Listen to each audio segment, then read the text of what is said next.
Welcome everyone to episode 6 of the Chilidogcast with your host, Fox, and my co-host, Pretzel. Say hello.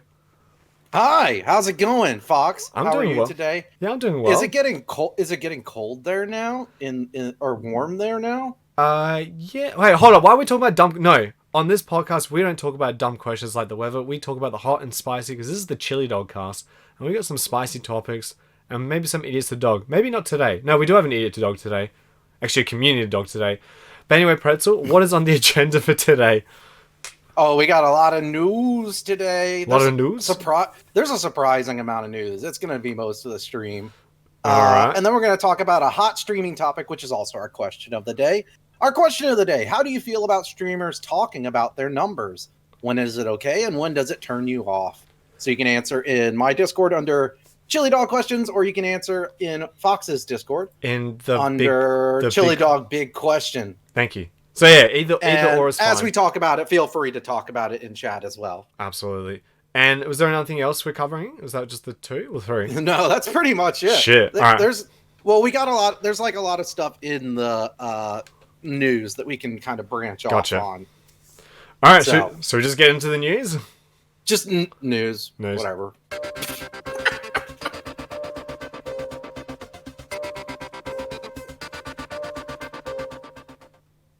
I guess this is the newscast, but anyway, what's the first bit of news here? First bit of news. Let's see here. The first one is this one just came out like a couple days ago. Okay. So Microsoft's Phil Spencer did an interview with Kotaku. Okay. And it's console release jargon and bullshit. But the one that was interesting to me was the person interviewing Phil Spencer asked, can they recoup their $7.5 billion that they paid for Bethesda if they do not port Elder Scrolls to PlayStation? And Phil Spencer said that it is not necessary for them to recoup their costs by porting it to PlayStation. So there is no guarantee that Elder Scrolls 6 is going to be coming to PlayStation. That's a shame. Moving on. Yeah. So fuck Bethesda. No, honestly, it's going to be kind of sad because Bethesda do own Doom. So id Software, which made Doom, Tango. What is it? Tango Gameways that made Evil Within, and whoever Arcane Studios who made Dishonored. So if I do miss out on Dishonored 3, and if they make a Prey 2 or 2 Prey 2 Furies game, Wolfenstein. Yeah, so that'd be kind of sucky. But Elder Scrolls Fallout. Yeah, that'd be kind of sucky, but yeah. I guess that like they pointed out Elder Scrolls, and that's probably like the big new one that that everyone's kind of looking forward to in general. But like, well, they still have, what is it? Starfield? Is that the name of it? Their big sci-fi thing that they've been working on that we know nothing about. That's supposed to come out before Elder Scrolls 6. What? Apparently, I never heard of this. It's some kind of they've only done like a teaser trailer. And this was like 2 E3s ago. Yeah. That's also when they did their little teaser trailer for Elder Scrolls 6, which was just like a pre-rendered like image of some like random pastoral landscape, and then a title that just said Elder Scrolls 6. And that was it. But apparently they're working on Starfield first, and then they're going to release Elder Scrolls 6. Oh wow! The whole point, though, apparently Phil Spencer said that whatever Bethesda's obligations were before the purchase, they're still going to hold on to. It's just that it's not clear what that includes. Okay. Right. So does that mean pretty much anything in the development phase period that like was committed to other consoles is going to keep going? Or is it anything since they bought Bethesda that, like, from that point on, everything can be... Because here's the thing, like, it's not just, like, Xbox exclusive. It's Xbox, it's Game Pass, it's PC. Yeah. So really, the only thing you're missing out on is Switch and PlayStation. That's it. And I can see them, like, not really needing to do either of those to recoup their cost. I don't have much else to add to that, but yeah, if they keep it console exclusive, well, I guess maybe I wouldn't be surprised if Microsoft start buying more studios out, and then because I know they bought Double Fine and stuff, They did, yeah. But like Psychonauts 2 is still coming to PlayStation anyway, so it'll be interesting. And I wonder if Bethesda has a choice to if they want their games to come to PlayStation or not, because that's another thing anyway.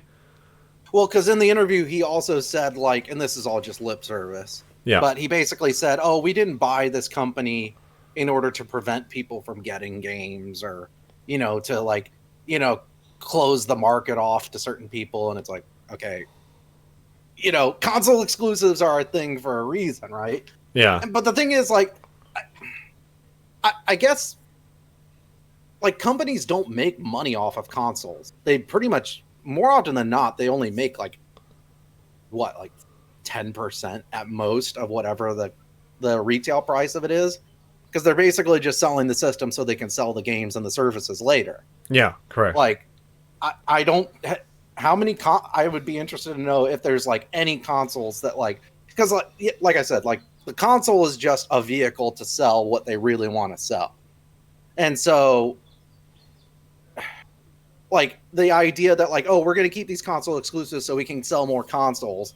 Well, that doesn't make any sense because they're not going to make money off of consoles. They're going to make money off the games themselves. So at least personally, I can see. I think they're going to come out for every console. I actually reckon they might not.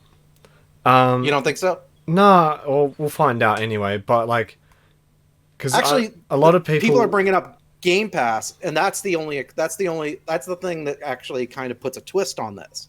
Is they don't need to sell the console if it's exclusive. They just need to sell the Game Pass service. Yeah, correct. Which they'll make more money off of by doing that. But yeah, anyway, next bit of news. Oh, okay, that's it. Okay. I got nothing else to say. Right. It was like, yeah. Well, what else? What else there to say in that one? Well, you mentioned Double Fine. Well, there's like 3 Double Fine games coming to Game Pass for free because Game Pass is free. Yeah. Free pass. Free games on Game Pass. Poggers. Poggers. So it's going to be. I don't know if you've played any of these, Fox. Full Throttle. Oh, that's right. No, I haven't. Day of the Tentacle. Yeah, I haven't played it. And what was Grim Fandango? No. So that's that news. But I wanted to ask, like, what your favorite point and click adventure games are. Yeah, of course. So I didn't get to play point and click games because I was a console game when I was a kid. So then when I eventually got a PC that was good enough, I went back and still didn't play the classics, but the only ones I've played point and click games was I played Zork's Nemesis, and it's a good one. Yeah, I don't remember very well. I played it when I was very young, and I played what's it called? I haven't played. I played The Longest Journey, if you want to count that one. That is, yeah. Yeah, and I only got to disc 2. I liked it, but I didn't get to finish it. And then I played that fucking rubber duck puzzle, or that inflatable puzzle. Bullshit. Well, I have a thing called user walkthrough. I don't give a crap when it comes to those adventure games. This is how I play it. Okay. Yep. Ace Attorney. That's more of a visual novel game, I think. You reckon? And then what else is there? And then you've got what else did I play? I'm just trying to think.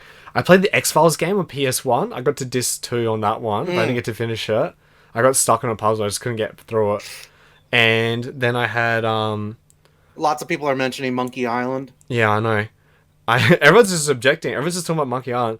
But I guess bottom line is Ace Attorney is a visual novel game. It really is. Yeah, it's a visual novel. It is. Same with Dong, and that's not to say that's not a dig at it. Like Danganronpa is a visual novel game as well, pretty much. I like Danganronpa. I played Broken Sword. Broken Sword's good. I played the one in PS1, whatever that one was. But I reckon, my favorite visual novel game, not visual novel, my favorite point and click adventure game. Stop talking about visual novel streamer. I know, right? My favorite one of all time is definitely I Have No Mouth and I Must Scream. That one's the best one. That one's just... That's a great one. I love that one. That's amazing. Really, really good. Really, really good. If you guys don't know what it is, it basically is... It's about a future where every human's dead except for like 6 survivors, and this robot is torturing these 6 humans. And just for a little bit of shits and gigs, on his last... He sends these humans to like... back to Earth to like, I don't know, or like a dream escape to like, I guess, face their fears or whatever. And it's a very twisted game as well. It's an amazing, really amazing game. But yeah, what about you, Pretzel? I don't know if you know this, but the what was the name of the robot? AM. Yeah, yeah. It is voiced by the author of the short story, Harlan Ellison. I'm very well aware of that. Yeah. But it's pretty cool. And you know what's the funny thing? He actually hates video games. Did you know that? Oh, really? Yeah. I didn't know that. No. Yeah. My favorite point and click is still Blade Runner. Yeah. I still like the Blade Runner point and click game. I think it's really well made. It's really interesting. The voice acting is terrible, especially for the main character that you're playing. He's terrible. It's on GOG now, finally. For 15, 20 years, you couldn't get it. Except through like Scum VM or something like that. And even then it was glitched to fuck. Yeah. But now it's finally on GOG. There's no reason not to play it. It's really good. So in point and click adventure games, there's this idea called moon logic. I don't know if you know what it means. Nah, tell me about it. So basically, like so like in Longest Journey, like you know how you had to use like the inflatable duck and like move it down the river to deflate it, and then you would use that to get like an electrical thing. Mm-hmm. You know what I'm talking about? Yeah, I kind of that's remember moon puzzle. logic. Okay. It's like stuff that only makes sense for that specific puzzle, but doesn't really make sense in the game.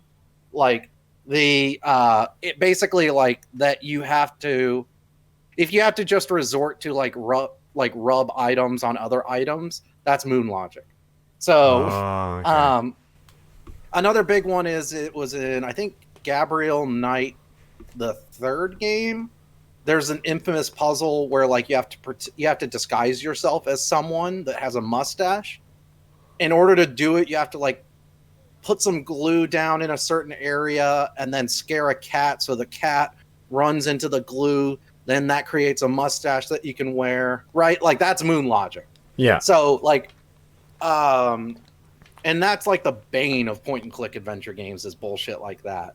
Well, wasn't that goat puzzle as well? Yes, the goat puzzle in what Broken happened to Sword.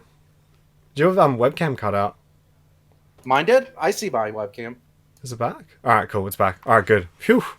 Wait, now it's gone. Yeah, the goat puzzle's infamous, and like some of it works. Like, what's the Discworld? It works kind of well in Discworld because. Oh. Yeah. Bye forever. Is it back now, guys?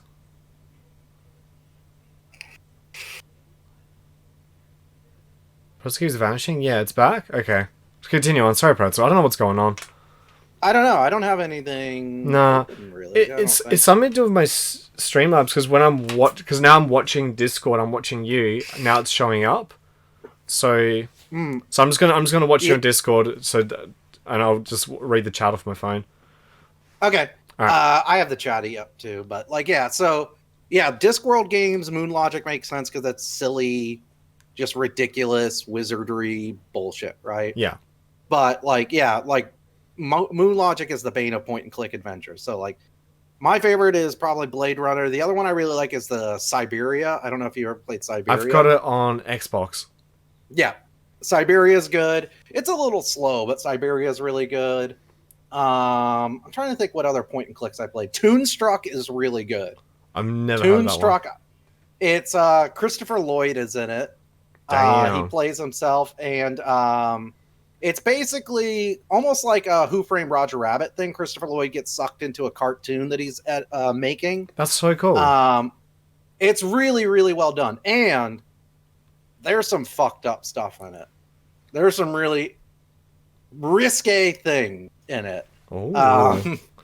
There's I don't want to spoil it too much because it's kind of shocking when, let's just say that there's the world, like you start out in the cartoon world and like some of it is very like just kind of like what you expect from a cartoon world, you know, like a Looney Tunes, Warner Brothers kind of world. And then like an event happens where things get very dark and risque. And if you've played it, you know what I'm talking about. It's specifically referring to the cows. Okay. But, yeah, Dragon Duck said D4, Dark Dreams Don't Die. What do you think of that? I like it from what I mean. It's only one part. It's not a complete story, Never but from what I've finished. played of it, it's interesting. What is that? It's a Suda game. What do you expect? Is It sweary? is it point and click? I don't know. No, I can. It's kind of like a next gen adventure game because I consider like Heavy Rain and Detroit Become Human. They're like the next gen adventure games where like in theory you can imagine it being a point and click game, but because the games gives you like free control over the character, well, semi control of the character. Well, since it's October and we're talking about point and clicks, what about Clock Tower? Oh, The Famicom game and the PlayStation game. yeah, taking that is a point and click. Those are point and clicks. Those are really good too. Yeah, Clock Tower is good. Still to the both. Do you like the Famicom or the PlayStation one? I never played the PlayStation One. I own it. But I finished the Super Nintendo game. I got the S rank ending on it. But I love it. It's if you actually want to play a good horror game where you can't fight the enemy back, instead of playing crap last, play Clock Tower. Much better game. Yeah, yeah, and the PlayStation one is good too. I still to this day remember renting it from Blockbuster. Yeah, because I've mentioned before, the first PlayStation game I ever bought and played was Resident Evil Director's Cut. So like, it got me hooked on like horror survival horror games, and so like I rented Clock Tower, and it scared the fuck out of me. Oh, it's so good. Like, especially after playing like Resident Evil, where like, yeah, you don't have a ton of ammo, but you can still fight back. Yeah. And then in Clock Tower, where it's just relying on hiding and shit, and the AI was random as well. And yeah. some I don't know how random the PS1 game was, but in the SNES game, some bits if you hide there, it'd be okay, and other times it wasn't guaranteed. Yeah. So some spots was 100% success rate hide, and other spots were like coin flip. So it's really cool. I loved it. Yeah. Yeah. That's all I had.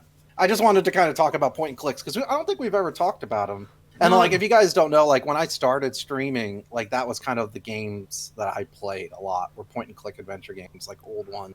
Oh, so you're like a retro streamer? Not anymore. No. They don't. Do they make? They still make point and click adventures. Aren't really a thing anymore. Really, it's mostly like visual novels. No, because you got Thimbleweed Park. That's new. Yeah, someone brought that up. Yeah. And you've got what's it called? They do like if you go on Steam, I have seen like some newer ones. Like they don't sell very well, or like they don't get like critical acclaim or something. And I think they're making a new Myst. Are they? So I swear they were. Scion is making a different game. I don't think it's a Myst game, but they're making a new one. They've been making games since like the last Myst game. I forget what the other games are. I remember Riven. Yeah, that's the second one. And there's 2 Myst, 2 Furious as well. Yep. And then Myst 3, Mystical Drift. And there's Myst and the Furious, which is the 8th So Myst Scion game. is making a VR remake of Myst right now. Hey, that's kind of cool. No, so they made Abduction, which is another puzzle game, and then they're working on another one called Firmament. So that's Scion Studios. So I guess yeah, visual because point and clicks was super popular on the MS DOS days, and then I guess they kind of like faded out, but they're still there. But visual novels has gotten quite popular. It's because yeah, and then you got like the visual novels is kind of like a hybrid of point and click because you've got like there's the Nonari games. You kind of there's the visual novel side of that, but then you got the point and click bits. We got to like try and solve puzzles and that. So they kind of like, and then you've got like what's called David Cage's games, as I said, Detroit Become Human, Heavy Rain, which is like a modern version of that formula of the point and click. Yeah, definitely. All right. I don't like David Cage games though. Oh man, I like him. They're fine. You can't just say I don't like him, then say they're fine. They're okay. All right. Next news. All right, next news. NBA 2K fans are upset. Why? I thought the game was amazing. So in NBA 2K in the NBA 2K games, they have like this thing like when you're about to start like a game, like a basketball game or something like that, right? Or like between quarters or something like that. They have this thing called like 2K TV, which is usually, at least I already in the know where this is past, from going. what I remember, it was like highlights or like, you know, Shaquille O'Neal and Kellogg and stuff would like, they would like do like, you know, their little faux commentary about the game, right? What they've started doing is throwing ads in it. They've started putting real advertisements in the 2K TV part of the game to include political ads. Oh no. Yes. Yes. So now people are all upset because they're like, I played for a full price game and I'm getting ads in my game. But like, here's the I'm thing. speechless. So You go on. I know. That So, oh no. So here's the thing. So like, this kind of ties into another argument we've talked about previously, which is like people are like talking about how like, oh well, you know, we got to raise the price of games because it costs so much, and you know, oh well, these microtransactions and stuff that's to help pay for it, and it's like, no, they're just gonna keep finding ways to make money. It doesn't matter. They're gonna squeeze as much blood out of your stone as they can. Yeah. You know what I mean? Like, then this is a prime example because this game not only was full price, but it has a ton of microtransactions in it, and they still throw ads in it. So I don't know what makes people think that like, oh well, we're gonna raise the price of the game. They're gonna raise the price of the game so that we don't need to do all this stuff. No, they're gonna raise the price of the game, and they're still gonna keep doing it. Yeah. That's just.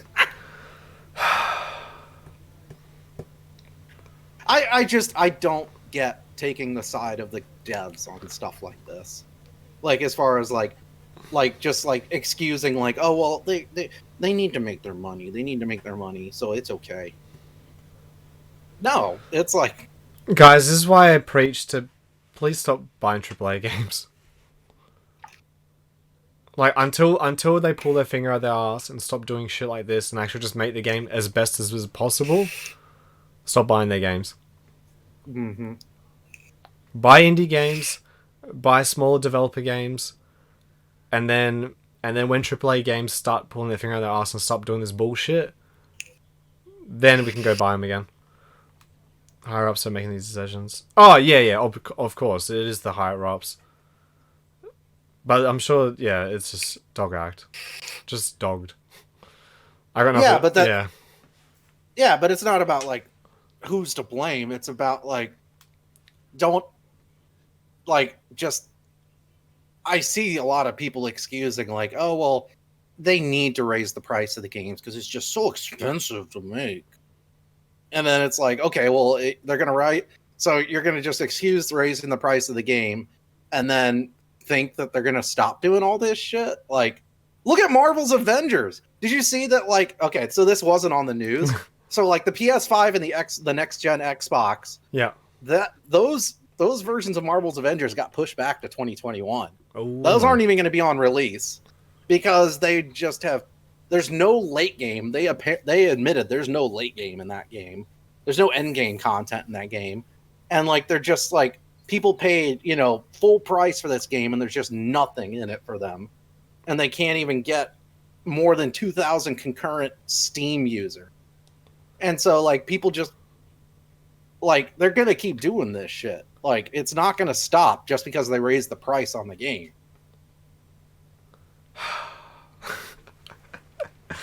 What a world we live in. Yeah. This is why I just don't even. This is why I don't fucking read the news, man. In gaming, it's just dumb. It's just dumb and depressing. Yep. Here's another one that's dumb and depressing. All right. Hit it. So Baldur's Gate 3 came out. Yeah. Or the early access came out. Yeah. I still haven't played it. I'm waiting for the full release. Yeah. But Larian Studios, who made Baldur's Gate 3, they also did Divinity Original Sin, which is a great game. I love Divinity Original Sin too. And they did their own analytics of what kind of characters people have made. Have you heard this story, Fox? No. Okay. Why is this going to go bad? It's going to get bad. So here's the thing. So Baldur's Gate, Larian Studios did their own analysis of basically like what kind of characters everyone's making, right? Yeah. You know what the most popular character people made was? What? Generic white dude. generic white human, dude. And here's the thing, Larian Studios, they called out their people for this. They called out the people that bought it. In like their tweet or whatever, or their like update that they put out, their patch notes or whatever. Yeah. They said, "Oh, we did analytics on this and we looked at what everyone did and like what the most common like character people created was, and they called it Vault Dweller." They called the person that everyone was making the Vault Dweller. And like Larian Studios went out of their way. They're like we have like devil horns and like skin colors and all these different races. Like, try something different, guys. Don't just be generic white human dude. You know? But here's the thing, like, Fox, you don't play D&D, right, Fox? No, I've never played it. Okay, so I've played it before. I've DM'd it and stuff. And what's weird about it to me, and I think that people that play D&D or have experienced it before, will know, what's weird about this is if you've ever like been in a group of people that play D&D, everyone wants to be some weird fucking thing, some furry demon, mopey, but still fucks all the girls character.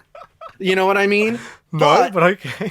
But when it comes to this game, which is it's just D&D, pretty much, yeah, it is. All of a sudden, everyone wants to be just like white man. They just want to be generic, handsome white dude. Wow. Okay. But this does lead into a discussion that I wanted to have, which is in a game that allows character customization, creating a character. What kind of character do you create? Female. That's it. I just make hot female. Yeah, pretty much just try and create my ideal Prince Charming from Shrek. Oh my god. I'm just laughing at that comment. Prince Farquaad? Lord Farquaad. No, I usually just make a female character. Whatever the options allow me. I just try and make it look as hot as possible. I don't know, something about like a super attractive girl killing monsters. I don't know. It just continues on the Bayonetta vibes right there. I've mentioned this on stream, and whenever I've played a game that lets me do character customization, like the Souls games and stuff, or Bloodborne, I always create a very buff black woman. Really? Because I'm like, yes, always. Because I'm like, I'm just like, what is a character I just don't see in game? You know what I mean? Like, what is a character I don't see as like the lead in games? Yeah, and that's the one that I use. So that's the one that I always go with. I'm just trying to think. Has there ever been a buff black female character in games? If anyone knows the answer. Like as a main? No, just because as a main, no. I can guarantee there's not one. But as like a side character, can anyone think of one? Because I can't think of any at the moment. Uncharted, she's not buff though. Because now you think about Abby in Last of Us 2, she was pretty buff. She's like definitely one of the buffest females I've ever seen in any game. But yeah, and look what that caused. Yeah, I know. Stupid. No, but yeah. Yeah, I got nothing else. So yeah, I just make, I guess you and I both Pretzel. We're both female character creators. Yeah. Okay. Thank you for your contribution. I said female character. Right. That's it. Yeah. All right. Last bit of news I got. All right. Sega 60th anniversary. Yes. Now this popped out of nowhere. Yes, it did. So do you want to...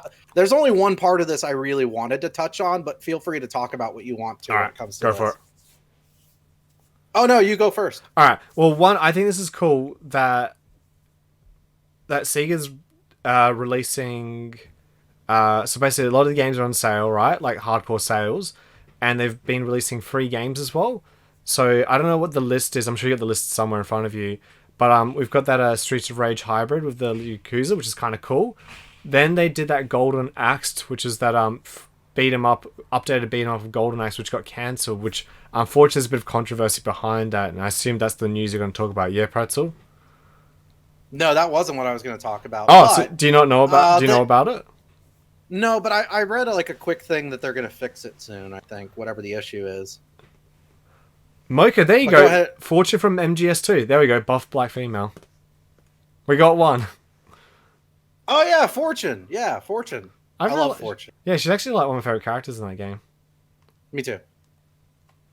And yeah, so I think it's pretty cool, but I think No, it's what's the Golden Axe okay. controversy? So the Golden Axe controversy was that the guy who made the game, he made it under crunch conditions, so he was a bit upset about it, and and then there was no consultation from him or the devs that made the game, and so he was like, "Here's the game, it's out now." So he kind of sees that game as like a slap in the face that they released something for free that didn't get finished. He's not getting paid for it. He obviously had a traumatic experience working at Sega or whichever small development arm made it underneath Sega's arm. So I can see what he means there. That's kind of a bit of a Yeah, absolutely. Yeah, that's fucked up. yeah. So that's what I Um, heard. yeah, like if you go to is it just Sega60th.com? Okay. Like they have like their weekly content drops and shit like that they're doing. So like there's just a whole bunch of shit coming out. Like 2 Point Hospital or like 2 Point Hospital, I think. Hmm. Something from Creative Assembly, something from Gotaku, the Yakuza people. There's just all kinds of shit over like the next 8 weeks. There's all kinds of stuff coming out. The one I wanted to talk about, and I don't know how this was the Game Gear Micro. Oh, why? Do you know what this? All right. I don't know what it is, but just tell me. I already can tell this is going to be something stupid. But go on. It's so what it is All it's a right. mini it's a tiny little Game Gear. Okay. I think it's USB charge. I'll Okay. put the link in there. So what it is there's 4 of them. You can buy one of 4, or you can buy all 4. I don't know if they're for sale in America yet, but basically it's this big. It's smaller than a Game Boy Micro. How are you meant to play games on that? It's you could buy a magnifying glass for it, apparently. No, you know you probably. But there, No, you know what Sega want us to do? They want us to buy the the Game Gear Micro, and then they want us to buy the Booster Boy that Nintendo made ages ago. They put the magnifying glass yes, on the Game Boy screen. no, there is one. There is one for this. Oh, okay. Like Well, you can, you can buy the big window. oh yeah, I forgot about there is one. It's on the bottom of that. Like it's on the bottom of that article I linked. All right. So, but there's 4 models. There's a black, a blue, a yellow, and a red. Okay. So the black model comes with Sonic the Hedgehog, blah, Puyo Puyo 2, Puyo Puyo is cool, Outrun, and a game called Royal Stone. Okay. The blue variant comes with Sonic Chaos, which was also called Sonic and Tails, Gunstar Heroes, Excellent game. Sylvan Tail, and Baku Baku Animal. Don't know what those are. Hmm. And then we got the yellow one, which is basically their Shining Force one. Okay. So it comes with like 3 Shining Force games and another game I've never heard of. And then the red one comes with Megami Tensei Gaiden, the last Bible special, Revelations, the Demon Slayer, Columns, and the Game Gear version of Shinobi. Now, So, no, go ahead. just letting you guys know, Game Gear versions of games were not good. There's a reason why Game Gear failed completely compared to the Game Boy, because even though Game Boy games were limited, some of the actual Game Boy games are actual on par as fun as like the Super Nintendo version. So like Mario Land is pretty cool. Mario Land 2 excellent. Wario Land excellent. Batman on the Game Boy is really good. Revenge of the Gays is a really cool pinball game on Game Boy. Kirby's Dream Course, Kirby, the original the 2 Kirby games on Game Boy are excellent. Obviously you got Pokemon Red and Blue, and Mario Land 1 and 2. yeah, and then you've got Donkey Kong Land is pretty decent, and then they did the Donkey Kong. No, there is no Donkey Kong Country, but Donkey Kong Land on Game Boy, they're all great games. So like, even though the Game Boy is limited with its one color, there was definitely a lack of color on the Game Boy. It was still So it's the worst console, though. yeah, it's the worst console. The games were still pretty damn good. I think developers definitely pushed the limits of that game. There's actually a really cool shoot 'em up on Game Boy called, I think, shit. My friend has a copy Nemesis? of it. No, it was like a robot mech game, and you fly from left to right. Oh, I don't know what it's called, but it was really good. So yeah, like the Game Boy is actually cool. The Game Gear sucks. So many like the Sonic game. It's like Sonic is already not that good enough as it is, but the Game Gear version is like atrocious. So, yeah, I don't know what Sega's trying to do. Well, this has apparently there are rumors that they're going to make a Dreamcast mini. Okay, all right, there we go. Now we're talking. Now we're talking the actual good Sega consoles. So what games would you like to see on the Dreamcast mini? Oh, every single fight. This used to be all the fight. Look, where do I start? I guess. Well, like Adventure is going to be on there. Yeah. So pretty much any like actual like Sega property, I assume, is going to be on there, right? So like Sonic Adventure, Crazy Taxi, what's like maybe like Space Channel 5. What's the? I was just thinking about it. I mean, Skies of Arcadia being on there would be fantastic. Jet Set Radio, that's the other one I was thinking of. Yeah. Like, yeah, Power Stone. Fuck, that'd be awesome. Power Stone. Where is Power Stone 3? It's Sega. What do you expect? No, it's Capcom. I mean, it's Capcom. Oh yeah, Power Stone's Capcom. That's right. Why doesn't Capcom make experimental fighting games anymore? I don't know. We could have a whole discussion about the fighting game genre in general. Maybe in the future, because like,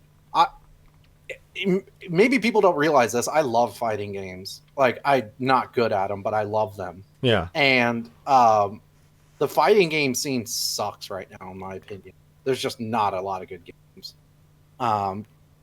Tekken is the best one right now, honestly, in my opinion. The other ones are terrible. Or they're just anime fighters and whatever.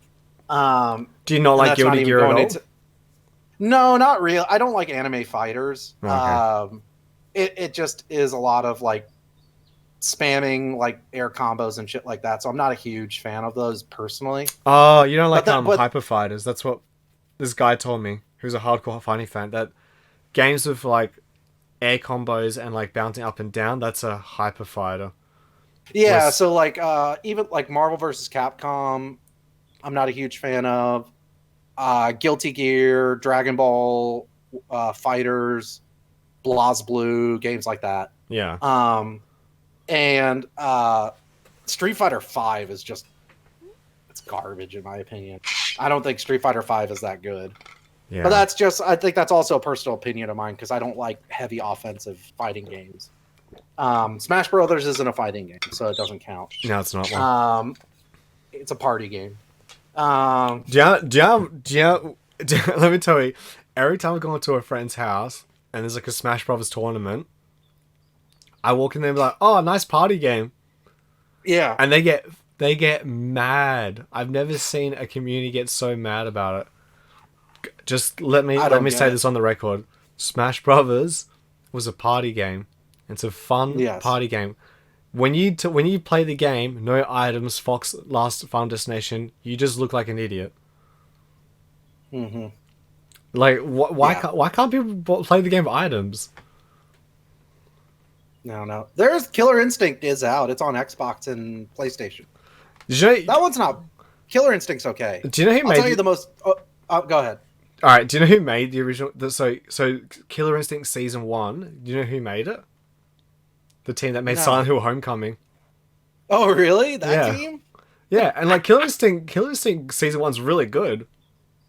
I don't know why whoever took over to make the bonus characters, but yeah, so the original game is made by the Silent Hill Homecoming team. I didn't know that, no. Yeah, I had a heart attack when I wrote it too. Soul Calibur 5 isn't bad. I still need to play the new Samurai Showdown. I'm curious when the next King of Fighters comes out if that's going to get some traction. But yeah, it's the fighting game scene, in my opinion, is not very interesting right now. Yeah, I've heard. Slappy Jack. He said he used to be a fighting game streamer a long time ago. Yeah, and he said it was a horrible experience because he was really good at the games and he said like just the people who play him and stuff were just most of them were racist. Oh yeah. There's just something about the fighting game. The fighting game community sucks too. Yeah, and not to mention like the Smash community has their own problems separate from the party game community. Yeah, the party game community. Yeah, exactly. Correct. Um, trying to think, like, is there any other fighting games coming out? I don't even know how we got onto this. We were talking about Sega and like all the fighting games coming out. The Dreamcast Mini that they're talking about making. All right. Oh, games on the Dreamcast. Okay. So, if there was a Dreamcast Mini, ideally I want all the games. I hate this fucking selecting 30 games bullshit that Nintendo's precedented. Fuck you, Nintendo. If I had to select games on Dreamcast, it would definitely be Soul Calibur, Techromancer, Power Stone, Power Stone 2, Skies of Arcadia, absolutely. I don't really like Phantasy Star that much. Like, it's alright, but I think it's a bit dated now. Whereas Skies of Arcadia is still like, excellent. If you guys haven't played, it's one of the best RPGs ever. I'm glad. I don't know why Sega doesn't make another one. Anyway, back to like, we talked about this previously, that they're thinking about porting a lot of games to PC, and I wouldn't be surprised if they ported that. Yeah, I'd probably, because I never finished it. I got to the final boss and I couldn't beat him. Seaman, yes, Seaman definitely on Dreamcast. I'm trying to think, what else did I want on Dreamcast? I should just look at my Dreamcast collection. I have a soft spot for Blue Stinger. Should we read a list again? Let's read a list again. Dude, the list reading was funny. It was fun. I enjoyed it. Alright, first of all, how many Dreamcast games are there? What was the final release? Bring up a list. Bring up the list and read them. We'll read them from top to bottom. More lists. More Dreamcast lists. Okay. So there were 620 games. 620? Are you fucking kidding me? Yep. Which that's between North America, Europe, and Japan. Jeez, I didn't realize there was that many. I thought Dreamcast was a bit less because I thought the console didn't last that long. It didn't, but like, yeah, a lot of games, yeah. Let's see. Well, Chicken Run has to be on there. That's actually not bad. Don't make jokes about it. Don't hate on my Chicken Run. What about? Well, I mean, there was a ton of ports. Like Dino Crisis got like a Dreamcast release. So did like Resident Evil 2, and stuff like that. Yeah. All the sports games and shit. Omicron. Oh, there you go. Speaking of David Cage. Yeah. So guys, if you don't know, Omnicron's the first David Cage game before he made. It goes Omnicron, then Fahrenheit, then Heavy Rain. But Omnicron has David Bowie in it. Rest in peace. Yeah, it does. You're right. I forgot about that. Ready to Rumble Boxing, that could be on it. Yeah. Rez. Although I don't know why you would need Rez on there. Rez is already on PC and PlayStation VR and stuff like that. Ideally, I'd want all the fighting games and Skies of Arcadia and... What else is on Sega? Dreamcast. Sonic Shuffle. I'm good. What RPGs are on Sega? RPGs? I don't know. Let me see. Dreamcast RPGs. There was this game called Time Stalker, but that was Grandia 2. Oh, Grandia 2 is excellent, but it's on PC anyway. Let's see. Shenmue. Not a lot, honestly. No, there weren't that many, actually, now that I'm looking at the list. A lot of, like, Sakura Taisen games and shit. Time Stalkers. That's it. There were no RPGs. I didn't know this was that bad. So what? So it's just, 10? So was it Skies of Arcadia, 2 Phantasy Stars, Time Stalker, Grandia 2. That's 5. Shenmue, if you count that. I don't count it as an RPG. No, me neither. Heroes of Might and Magic 3, the Sakura Taisen games, and that's it. There were no RPGs. It was a fighting game console. It was a fighting game console. That was it. The Dolphin? Oh, okay, that's Echo the... I actually have a soft spot for Echo the Dolphin on Dreamcast. I'm looking at a list of like from ranker.com of like best Dreamcast RPGs. They have Disney's Dinosaur on here. What? I don't know. I don't know. So that gives you an idea of how many RPGs are on the Dreamcast. Oh my god. All right. But that's all I have about Sega. Any closing thoughts? Well, if they do a Dreamcast, I hope they do a Sega Saturn one as well, because I have a soft spot for the Saturn, and I do wish, unfortunately, most of their games Sega's lost the that codes was to. was it that or Sega CD that was the RPG machine? Sega CD has more RPGs, yeah, because that's Luna and no, not really. It just has Luna. It had Vey as well. I've never heard of A.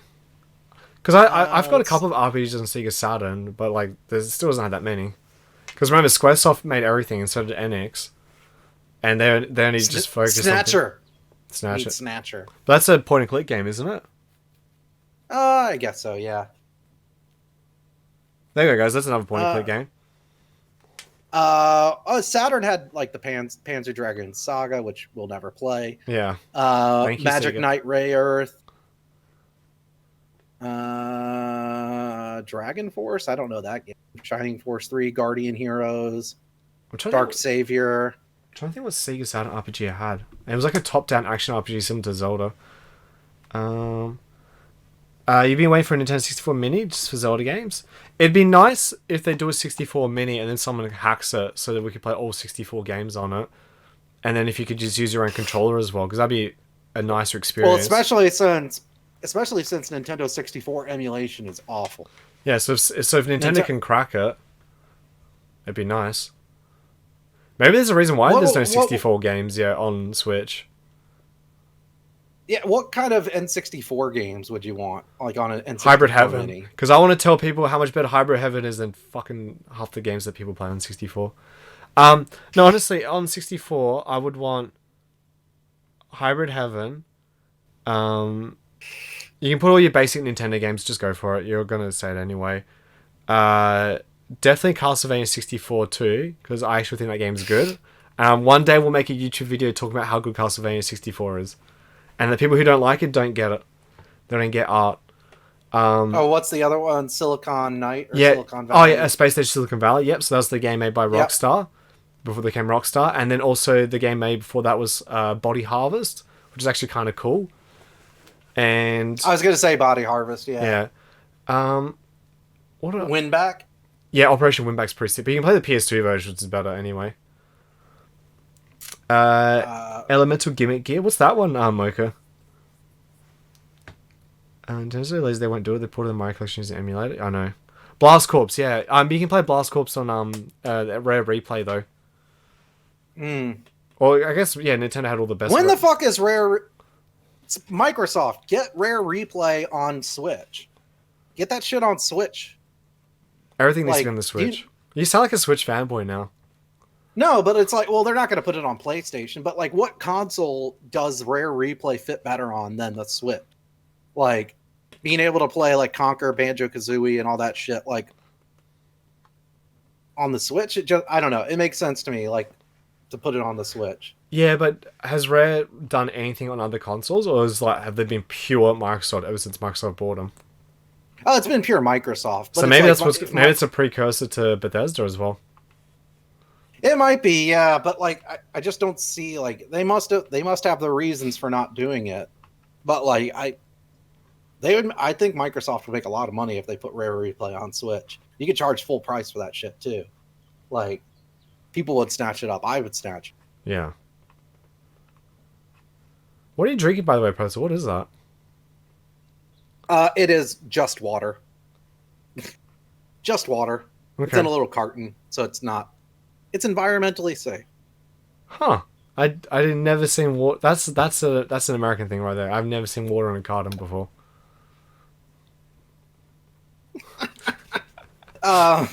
Do you have anything to add? I talked about a lot of news and stuff. No, I think we're done for Sega. The only other news, and I don't even know if it's worth mentioning, but I'll mention it anyways, is Rockstar bought up the devs that made Crackdown. Oh, I didn't know that.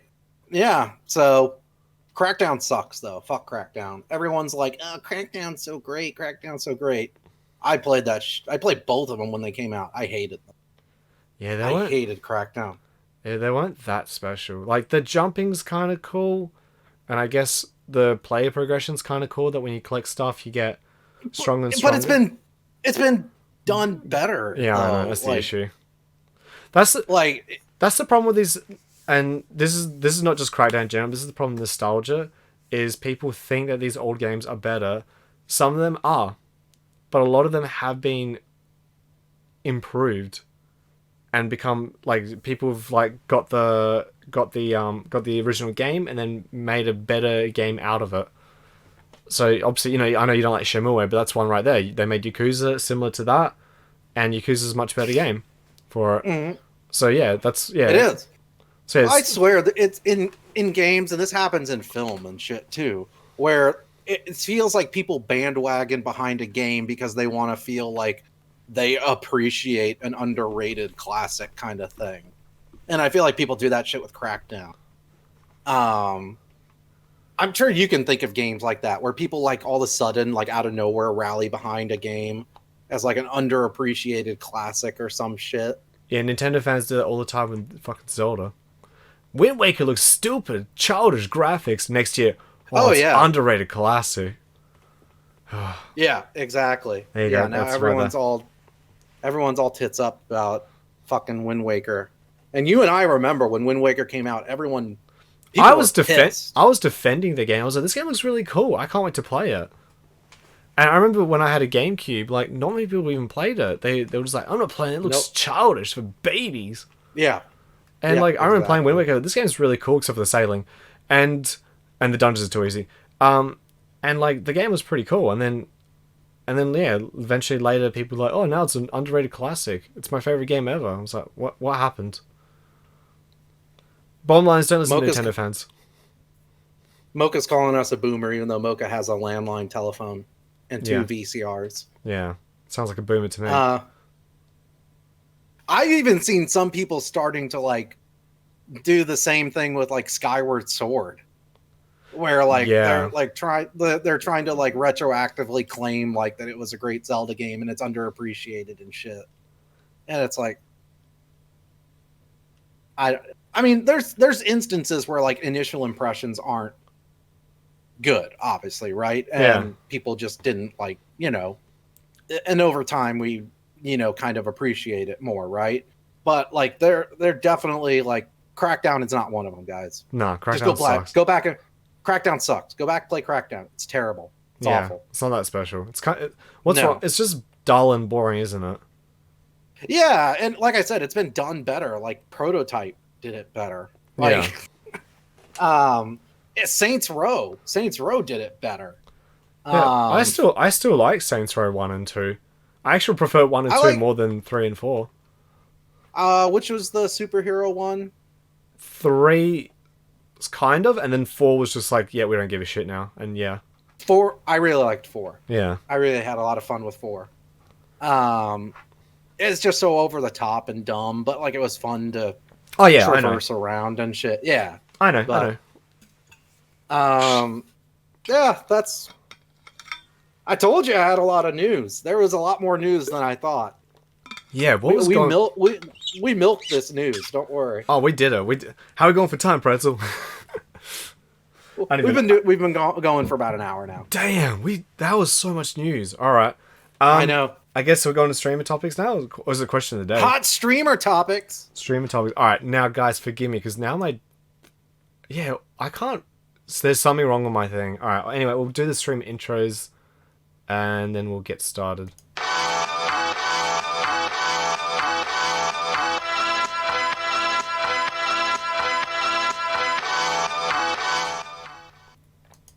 Alright. Pretzel, streamer topic. Let's go. Okay. So the streamer topic was brought up by Jarvis last week. Yeah, great question. It was a general question. Basically, how do you feel about streamers talking about numbers? Mm-hmm. And it's a very broad topic. Mm-hmm. And the question that we posed in my Discord and in Fox's Discord, if you want to answer there, is how do you feel about streamers talking about their numbers? When is it okay? When does it turn you off? Just in general. So I'll let you kind of start with this because there's a whole bunch. There's so many different like avenues to go down talking about this. Talk about subscriber numbers, follower numbers, people talking about like their concurrent viewership, affiliate, partner, just everything. Yeah, gotcha. So I'll let you start while I turn on my fan. Yeah, go for it. So I guess for me, there is a fine line between very, very fine line between talking about it as a celebration and then talking about it as like a sign of sadness and pity. So I guess there's multiple questions. So we'll just start. Do you want to just go by for each, like, you talk about subscriber, sure, concurrent, and follower number? Okay, so let's talk about, let's do subscribers. Okay. Subscribers awkward because I actually thought under Twitch terms and services, you're not really meant to disclose how much you're making. Because technically someone could work out how much you're making anyway with the subscriber count.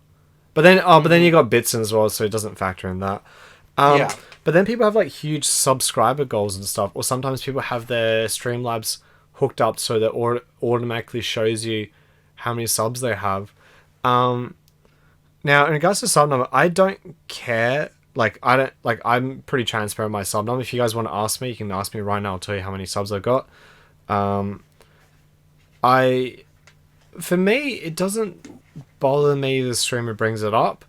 I guess as long as they're not putting down others, and I guess if they're thankful for it, you'd obviously hate a stream that go, yeah, sucked in, I got all these subs, and I don't know. What about people holding subathon events? Look, I think that's something that kind of weirdly turns me off. Yeah, calling it like a subathon, like it's almost like a public access like fundraiser for me kind of thing. You know what I mean? Like that day. It's like, like I don't know about in Australia, but like in the United States, we have like public radio and shit, right? Yeah. And every quarter they spend like a day or a week where like most like they dedicate 5 minutes every 30 minutes to like, oh, well, you should donate to your public radio station because you get like, help provide free news and access to all these programs, whatever. That's what it feels like. Or like in the States, PBS, the Public Broadcasting Service, would hold like fundraiser events where like celebrities and shit would answer phones. That's what it feels like. It feels like a fundraising event for the streamer that day. You know what I mean? I totally agree. To be so blatant to call it a subathon. The reason I'm technically guilty of it because when I do my long streams, I kind of, the incentive is that if you donate money to me, I'll do a dab wasabi. I don't call it subathon though. I just say a long stream. I think the reason why they are important, and I totally agree with what you're saying there, Pretzel, that it almost feels like a, hey guys, today's the day you should give me money type of thing. It's a lot of people don't realize how hard it is to stream and like the money aspect of it, because I still think people, I'm not even talking about Twitch, I'm just talking about in general, people don't understand the concept of how hard self-employment is compared to a 9-to-5 job.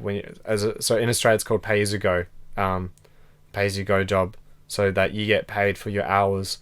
Whereas I kind of feel like a subathon is a way to remind people that you can support the streamer so they can continue doing their craft, and so I got nothing else to say about that. But I'm okay with them.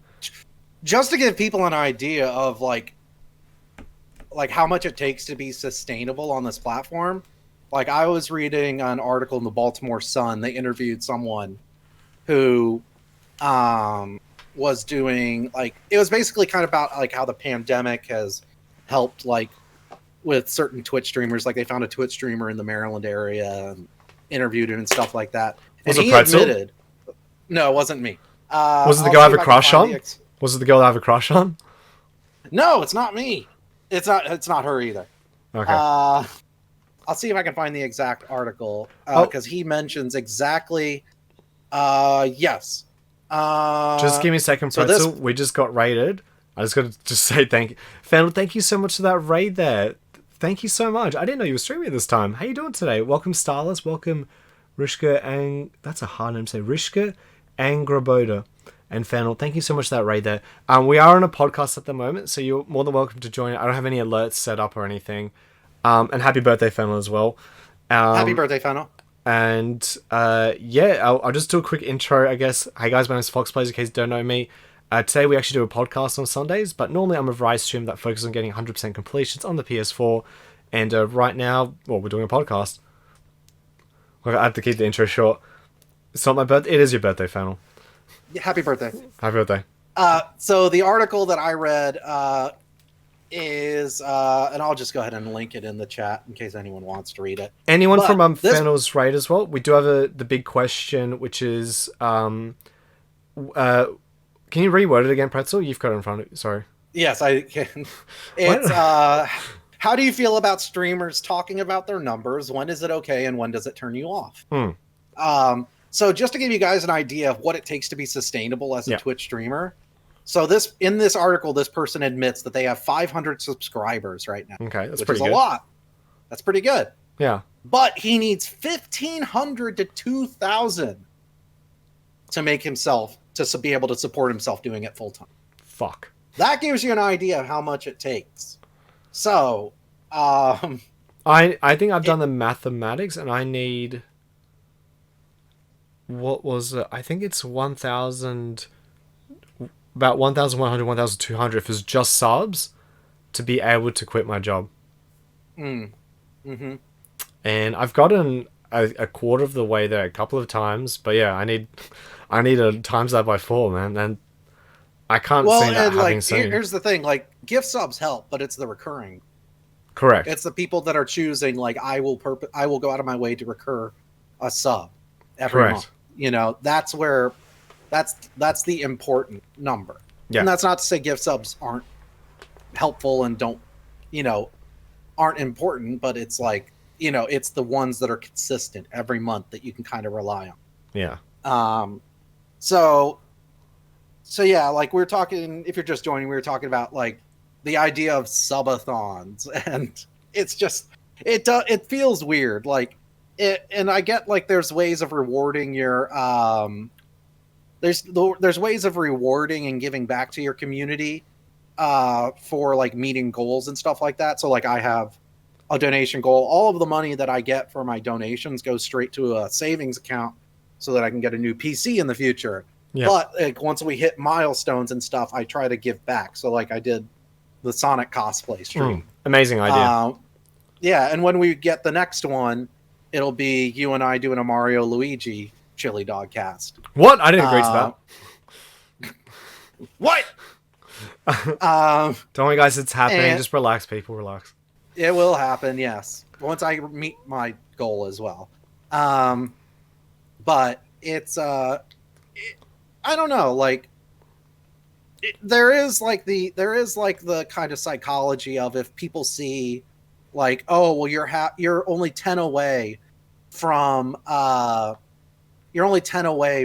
meeting your sub goal, so maybe I'll gift 5 subs to help you get there. Like that psychology is there. It works on me sometimes when I see people like that. I'm willing to kick in, Yeah. It's like that kind of, incentive to do so, But like, what about streamers talking about specifically viewership? Mm-hmm. And like, this is where the question was born from there. That's kind of, I think that, because Jarvis, correct me if I'm wrong, that's kind of what you were what the question was more about, was like streamers that talk about, or I guess more accurately complain about viewership and lack thereof, or, things like that, because like, I know, like I've been guilty of, I've been too in the past, of on a stream, especially if chat is quiet, because I don't look at my view count, but like if chat is quiet, I've made the mistake of commenting that it's quiet. You know what I mean? And realizing that how much that can come off as guilt tripping people. I got lucky where when my chat was quiet, the actual viewer guilted me for having quiet chat. Isn't that right, Fennel? Yeah, gotcha. Now for Billenstein did bring up a quick point there. Affiliates, so partners do get more money per sub, but it's not like a significant amount. It's like, instead of being 50%, it's like 60 or 70. I haven't heard any crazy deals. No. But yeah, no, Pretzel, absolutely. I remember a long time ago when I used to be a pleb tier streamer when I was on like fucking 3 or 4 viewers, if that. I was playing Sekiro, and my friend was in the chat who I know IRL because he went to my high school and he's a partner, but he got partner when it was a lot easier. And but he doesn't really stream that much anymore. But he just does faster than light streams. Anyway, I remember I was talking about numbers and that, and yeah, I remember he told me, he's like, he specifically said, don't ever talk about your numbers, your viewers don't give a shit. And I was like, oh, alright. I remember trying to take that advice on board, because I've still talked about it occasionally. I think I haven't brought it up even on Friday or Thursday, because I've been hit pretty hard in October, but I think Twitch has been down in general for everybody. It has. I've noticed that. Yeah. So I think it's like a... fun fact, guys, the reason why Twitch has that September what's called discount is they want to get more people onto Twitch in September and October because they know it's a quiet period, and obviously people are going back to school and stuff like that. Yeah. So yeah, but yeah, in regards to numbers, yeah, it's so the question was like, when's it okay to talk about it? I guess it's more about technically. You should just not talk about it. But I guess if you want to be real, the main thing is never guilt your fucking viewers. That's the main thing. Yeah, but here's the thing, and we joke about like certain streamers like being like, "Oh, I'm so depressed. If only I had some gifts. If only I had some gift subs to make me feel better." Yeah, but like, and that's different. That's a different story completely. Like, yeah, I think that's a parody. And that joke, there's a parody of someone that me and Poppy make fun of from Adelaide. Yeah. But like I have seen like, here's the thing. The more you talk about numbers, the more people will realize that's all you care about. Correct. And I think that's a big thing, right? Like, 'cause here's the down and dirty of it. If a streamer is taking this seriously, like, especially if they want to go far in it as far as like, wanting to make it at least a part-time job, you know what I mean? They care about the numbers. They just do. Whether they talk about it or not, they do. Yeah. Like, and I know this personally because I do. Talking to people privately, it doesn't matter what they say on stream. They care. Yeah. So it's kind of an implicit thing. We all care. We all know. And it's just like, and we all recognize that Twitch is, to quote Super PP, a numbers game, right? Like, and we all kind of understand and recognize that, and yeah, the more you talk about numbers and the more you make it kind of, the more you make it kind of, you make it very obvious that like it's not a personal connection, that you're viewing people as a statistic. Yeah. You know what I mean? Absolutely. And it kind of dehumanizes the experience a bit. It detaches it. It's almost like instead of becoming like a entertainer / audience role, it becomes employee and employer role. Like, you're like, all right, guys, numbers are low. What are you guys going to do about it, type of thing? Even though you might not start off talking of that as is, it does almost give off that vibe that you pretty much are a boss and that all your viewers are employees who aren't performing to your expectations, which is causing the company to fall apart. And we all know, I'm sure most of the people have worked in a workplace where you have that boss that keeps talking about numbers and shit, and you just get that stage like, fuck off, man. Like, even actually, I shouldn't talk about my work at all. My other jobs, my last job, let's just say, because I worked at, my last job before was a bank, and let's just say they definitely, even though, and there was a Royal Commission in Australia, and they didn't change shit. So basically, even though we're not supposed to talk about sales and stuff, they did definitely guilt people for not performing sales. You know what they did? So I'll tell you a funny story, right? So in the banks that I worked at, bank that I worked at, actually no, I did work at 2 banks. Instead of saying how many products did you sell to a customer, they said how many people did you help today, and by help it means you sold them a product. And like, even if you, even if you help someone, actually like helped them, like, so I don't know, they got locked out of their internet banking or whatever. When you help them, that doesn't count as helping. That doesn't count as the help they're looking for. It's like, oh, but you can get them a savings account or that. So that's what working the bank was like. But anyway, so in regards to yeah, talking about numbers and that, yeah, if you do talk about it, I think it's okay to talk about it in, obviously not every fucking stream. Like if it's like a once a month type of thing, maybe, I don't know. Maybe someone can chime in or what they think is right. I don't think there's a right or wrong answer, but I think the wrong answer obviously is the guilt people.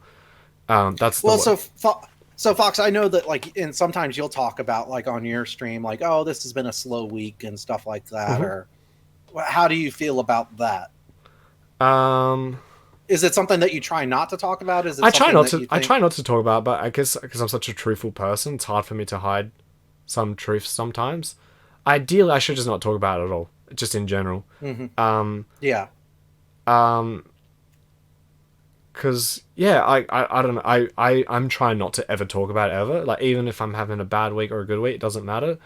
But it's guys to show they're really human sometimes and don't feel guilty. Oh, thanks, Fennel. But yeah, I think when it comes to numbers, like try to avoid talking about it. If you do need to talk about it, like maybe just find a private friend that you can talk to, like either a streamer buddy or just a viewer that you trust on that. Because I'm sure some of you guys are pretty friendly, chummy with each other anyway. I know someone in this chat personally called me because he wanted to talk about someone else he was watching. I'm not naming names, but you know who you are. About someone else that was going on about numbers, and yeah, you just can't talk about it. At the end of the day, like, I hate saying the word at the end of the day. Such an annoying fucking phrase. It's stuck in my head. I can't. Like this is pissing me off. It's a whole different kettle. It's a whole different kettle. Don't. I don't say that. Oh, fuck, these are Australian colloquialisms. All right. So, at the dusk of the day endeth. That sounds much better, doesn't it? Yeah, nah. It should. Yeah. Oh my god. God damn it, Pretzel. You should never care because at the end of the day, if you're playing a game and having fun, it shouldn't matter if you got one viewer or two viewer. Because remember when you first start off as a pleb tier streamer, the only way you could, in theory, grow is if you're playing the game and you're having fun with it. So what really does change from when you have 3 viewers and then to when you have, I don't know, I'm only on averaging on 32 viewers at the moment now, guys. Nothing really should technically change because you're still doing what you did that you enjoyed. Because fun fact, when I watched my old YouTube videos when I used to live stream on YouTube, there was actually moments where I was just silent for ages. So how are you meant to know I was having fun? So at the end of the day, oh, fuck's sake, I said it again. Do we need a counter? Yeah, just kill me. This is so bad. And I swear Australian politicians and news articles do it all the time. It's a Roy Dinkum phrase, that is. Oh, it is. So you should always just play the game or cross stitch or whatever your content is. You should still be able to perform it to the same level when whether you have 3 viewers, 20 viewers, 30 viewers, 1,000 viewers. I'm actually curious to know if, say, someone like Ninja, right? Actually, it's a good example because Ninja does not talk to his chat at all, and some of those really big partner streams, they don't talk to their chat one bit. So the conversation is like different because if you ever watch like a big stream that has like 1,000, 2,000, 3,000 viewers or more, their content is completely different to, say, a stream that has from 1 viewer up to, you can probably still keep up the chat. Cardboard Cowboy still keeps up the chat with like 800. So does Excessive Profanity. He's got 1,000 viewers sometimes. You can still read the chat relatively well. And the content, those streamers, their content is about the interactivity of the chat. So you should still be able to interact with the 1 viewer that's still watching you or the 2 viewers that's still watching you. And if, I don't know, if they could be on the toilet taking a dump or lurking because they're at work or whatever, you should still be able to play the game and either commentate about the game because someone might come in and someone might be just lurking in that. I always make that joke. Sorry guys if you're just brand new in this channel. With what's it called? With I had that mentality. So they say like in a job interview or public speaking that you imagine everyone's naked, which is actually a myth, by the way. It actually doesn't work. I always make the joke that if people aren't talking in my chat, I assume they're just touching their penises or vagina. So that's how I do it. Go, oh, everyone's quiet. Oh, they must be having a wank. So I'm just gonna keep playing the game and just make sure I give them a good show, so they've got something better to wank to. So that's how I deal with it. I think that's the best mindset to have, is that when the chat is quiet, that doesn't matter. Just play the game, do your stitch, do your whatever the hell you're doing, and just have fun. Don't worry about that number. Play what you want to play and have fun. Oh, shut up. At the end of the day, I'm going to slap you in the face. At the end of the day, yes.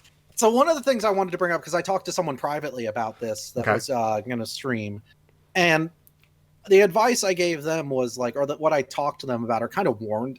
I don't want to say warned, but just kind of advised them about is, if you're playing to have fun, or it's about having mindfulness. It's about understanding, like a lot of people start doing this because they're just like, I'm going to give it a try. I play games anyways. I might as well play it and maybe talk to people. Wait, you've got the other one. That looks easy. I could do that too. That too. But here's the thing. You have to be honest with yourself about because there's so many people that are just like, oh, I'll play and I'll have fun. It doesn't matter. It doesn't matter what my view number is. It doesn't matter. Those people are looking at their Sully Gnome. They're looking at their Twitch tracker. Like, everyone's doing it. Yeah. I don't care what they're saying. Everyone does it. And it's only a matter of time for most people. And this isn't everyone. This isn't a condemnation of everyone. But, like, pretty much everyone that streams cares about their numbers in some way. So it's just a matter of being honest with yourself, right? And it's about a matter of setting your priorities. And it's about, like, it's about, like, finding things that make you happy and that keep you wanting to do it, right? Yeah. And if you're recognizing, like, okay, well, low numbers don't make me happy, well, then you got to do something about that. You either have to figure out, like, find something else in it that makes you happy doing it, or you have to find ways to increase your numbers then. Like, that's just the way it is. Like, there's so many people, like, I see that, like, there's people that I know that, like, they will say numbers don't matter. It doesn't matter. I don't care. It could be one person. It could be 100 people, etc. That's not true. They would be much happier with 100 people.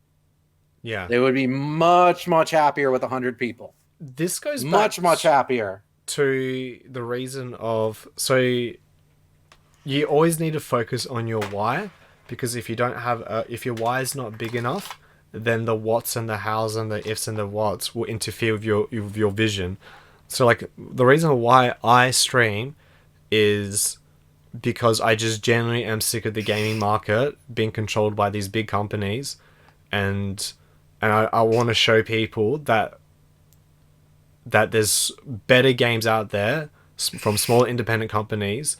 So, like, even if I've got 1 viewer to 20 viewers, if I can convince that one person in my chat to change their buying habits, to stop buying fucking anything from Ubisoft, EA, Activision,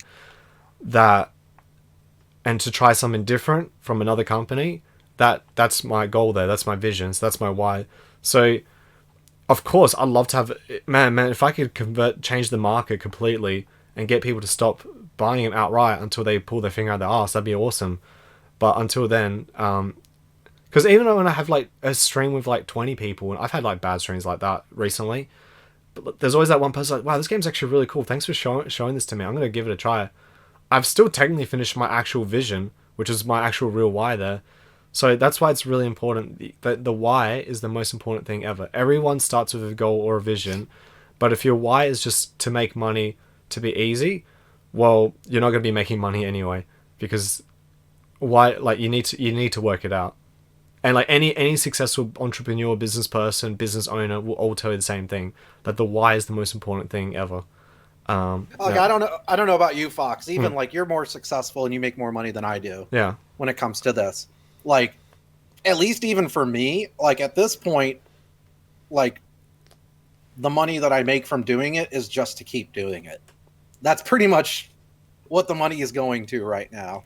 Like, I'm fortunate enough that I don't need to work due to all kinds of reasons. You said doodle again. But like, that was amazing. That was a stealth doo-doo. That was awesome. You did it. Come on, someone heard that. Someone heard the doo-doo there. At the end of the day, yeah, you did a doo-doo.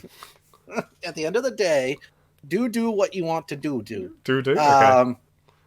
So, but actually, do you reckon Fennel rated us early just because she doo-dooed her pants? Yes, I think that's 100% accurate. Cool. She had too much birthday cake today. Gotcha. And pooped her pants. Got it. I don't even remember I don't remember my point. No, you're talking about at the end of the day, that you're in a fortunate situation that you can stream every day, and that the money you make goes back into learning to continue streaming. Yeah. And so like, but I don't remember what the bigger point was. So whatever. I don't even remember what my point was. Fuck me. Damn it. Now, Distinct says something about, do you ever worry about your view count getting too big that you can't keep up? No, because I don't think I'll ever be as big as Ninja or Pokemon, like those crazy, huge number streamers.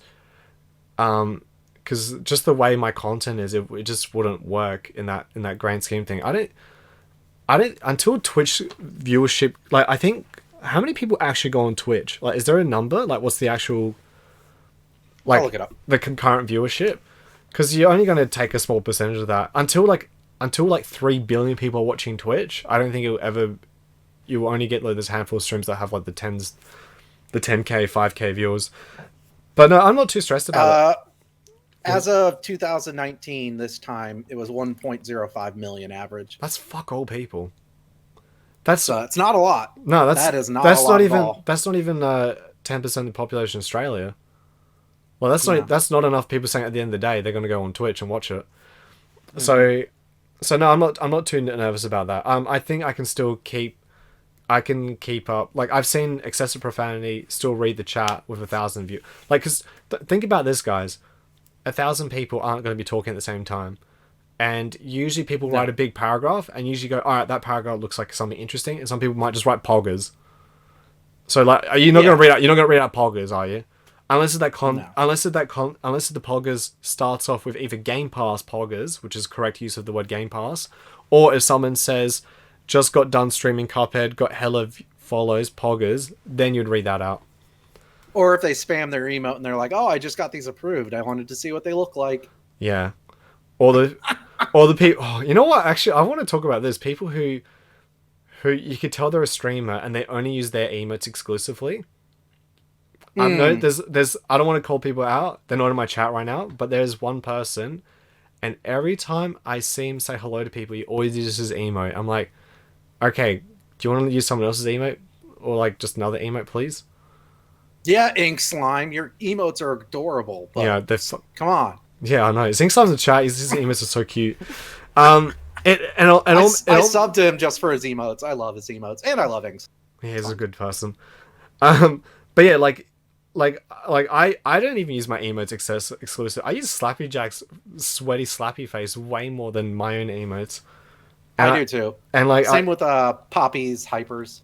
Exactly. So yeah, and maybe we could talk that another time. Maybe streamers who are just it's not even really big of a conversation. It's just more dogging one specific person. Maybe that's the idiot of the week.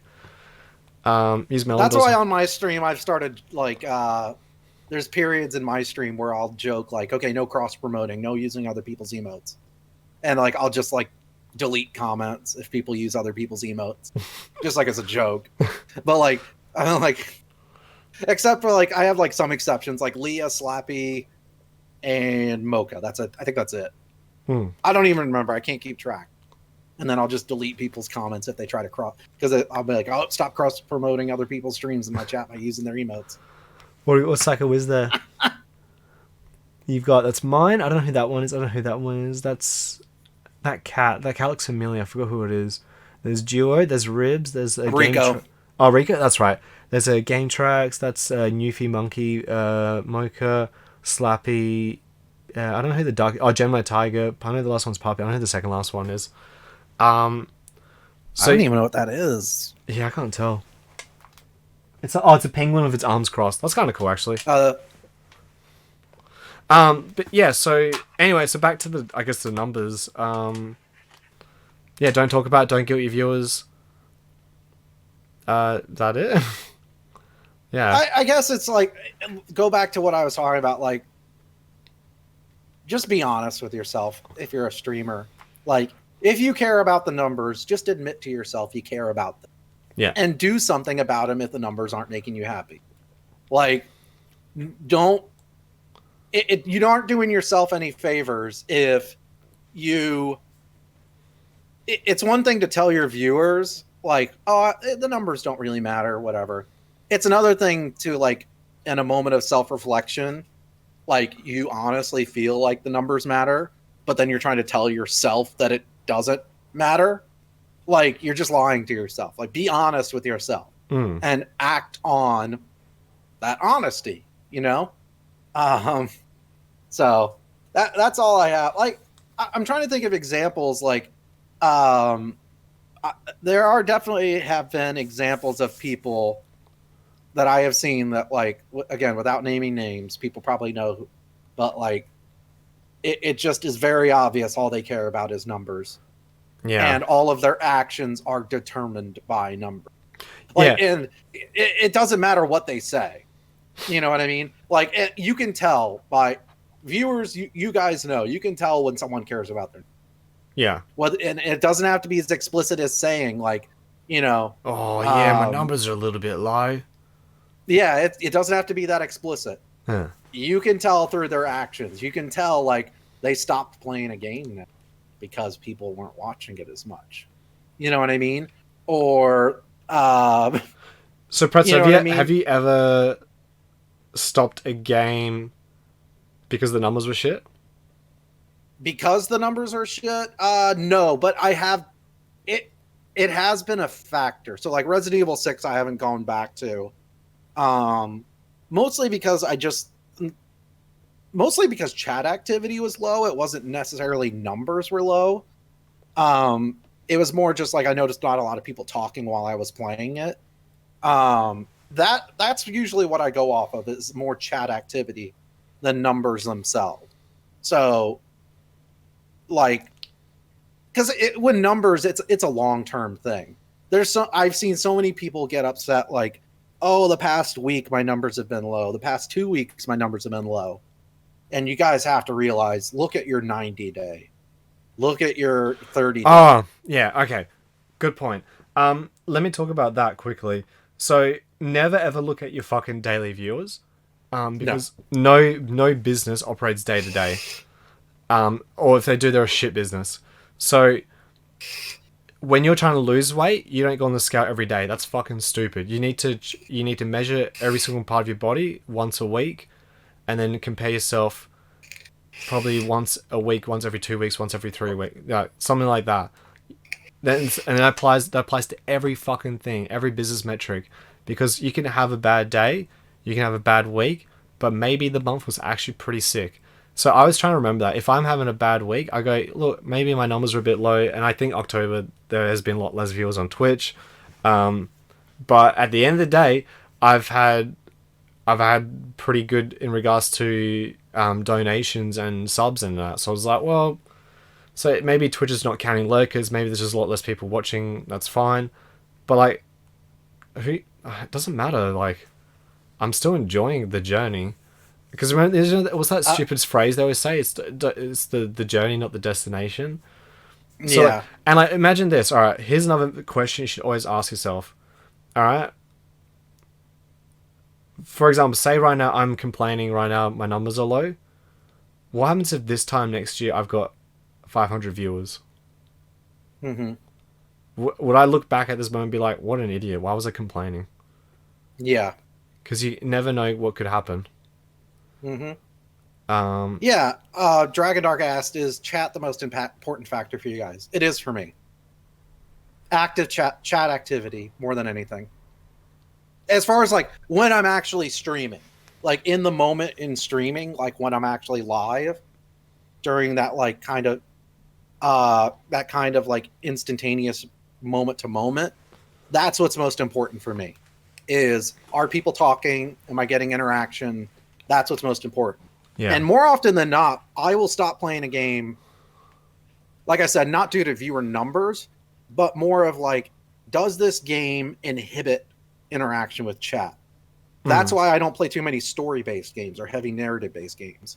Because like I notice that like chat can slow down a bit, or like I gotta focus on the story, or I'm trying to, which means I can't interact with chat, or maybe people don't feel like they can chime in with something in the moment. Or story-driven games can sometimes, even if people are actively watching, they maybe don't, they're watching the story and they don't really want to jump in and talk about something necessarily. Yeah, but like like the actual viewership numbers are something I consider on the whole, like I said, over like 30, 90 days.